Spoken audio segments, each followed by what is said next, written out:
నాగర్ కర్నూలు జిల్లా కుమ్మెర జాతరలో జరిగిన సంఘటన అందరికీ తెలిసిన విషయమే. దానికి సంబంధించి అంటే రజక కులానికి సంబంధించిన వాళ్ళు మాకు న్యాయం చేయాలి, కుల దురహంకారం ఇప్పటికీ కొనసాగుతుంది, రెడ్ల అహంకారం పెరిగిపోతుందని చెప్పేసి పెద్ద ఎత్తున ఆందోళన చేశారు. కానీ ఇక్కడ ఎవరైతే గణేష్ ఉన్నారో రజక కులానికి చెందిన గణేష్, అతని భార్య ఏ కులానికి చెందిందని పెద్ద ఎత్తున చర్చ జరిగింది.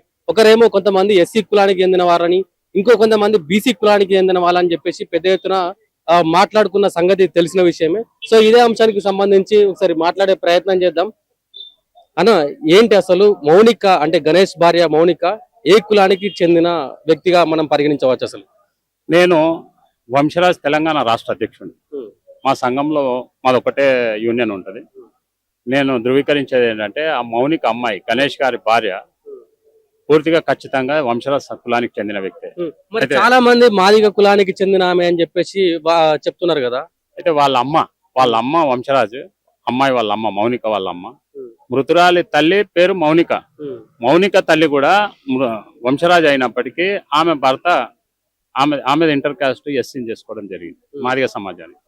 అతను చిన్నప్పుడే ఈ పాప చిన్నగా ఉన్నప్పుడే మరణించటంతో వాళ్ళ చేతుల్లో పెరిగింది కనుక వాళ్ళ సమాజం కింద చెప్పుకోబడుతుంది. సో అంటే ఇప్పుడు వంశరాజుల కులానికి సంబంధించిన అమ్మాయి అయితే వంశరాజ్ కులానికి చెందిన అమ్మాయి. కానీ అట్రాసిటీస్ అట్రాక్ట్ కావడానికి ఇక్కడ డిమాండ్ చేస్తున్న కారణం ఏంటంటే, అమ్మాయిని ఎవరైతే ఆలన పాలన చూస్తూ పెంచి పెద్ద చేస్తారో, ఏ సమాజం వారు పెంచి పోషిస్తే వాళ్ళ కులాన్ని క్లెయిమ్ చేయడానికి ఒక జడ్జిమెంట్ ఉన్నదని నిన్న తెలిసింది. దాని ఆధారంగానే ఈ రోజు విశారదన్ గారు కూడా అట్రాసిటీస్ యాక్ట్ పెట్టాలని చెప్పి ఆ నిందితుల మీద అటెంప్ట్ మర్డర్ కేసు పెట్టాలని చెప్పి డిమాండ్ చేయడం జరుగుతుంది. అంటే ఇప్పటికీ కుల దురహంకారం నడుస్తుందంటారా అన్న? ఖచ్చితంగా కనపడుతుంది కదా. ఓడై కూస్తున్నట్టు ప్రపంచం మొత్తం తెలిసిన మాకేమైతుంది అనే ఆలోచన కూడా లేకుండా నిస్సిగ్గుగా నిస్సందేహంగా 21వ తారీఖున మరణిస్తే ఆ రోజు నుంచి మన తెలంగాణలో ఉన్న ప్రతి ప్రజా సంఘాల నాయకులు ఉన్నతాధికారుల దృష్టికి తీసుకుపోయినారు, డీజీపీ గారి దృష్టికి తీసుకెళ్లారు.